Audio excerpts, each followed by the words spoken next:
A maximum and minimum value sounds like exactly what it is, a maximum or minimum point of a function. By looking at the graph of a function, you can easily see where its minimum and maximum points are, but sometimes we want to figure it out when we're only given the function. To do this, we will use a first derivative test. Let's look at the equation y is equal to x squared plus 5x plus 6. First take the derivative and then set the equation equal to 0. Solve for all possible solutions. Now set up a table. When the total sign is negative, the graph is decreasing. When the total sign is positive, the graph is increasing. This table shows a graph that is decreasing to the critical point and then increasing after that point. This insinuates a valley and we therefore have a minimum. Looking at the graph, this conclusion is true.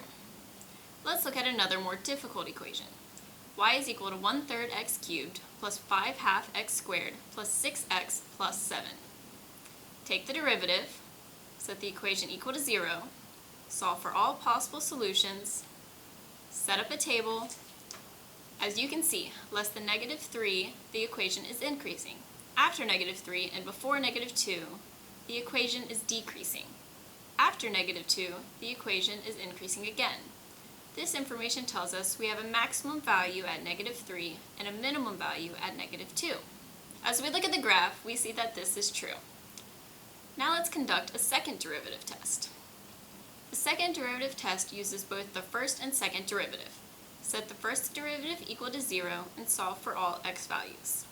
Place x values into the second derivative. If the second derivative at the point is a negative value, the x value correlates to a maximum for the function.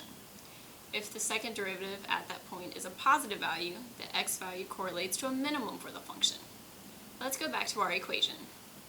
Take the derivative, set the equation equal to 0, solve for all possible solutions, take the second derivative, plug the x values into the equation. As you can see, these values correspond correctly to the graph, so we have successfully found the maximum and minimum values for the equation.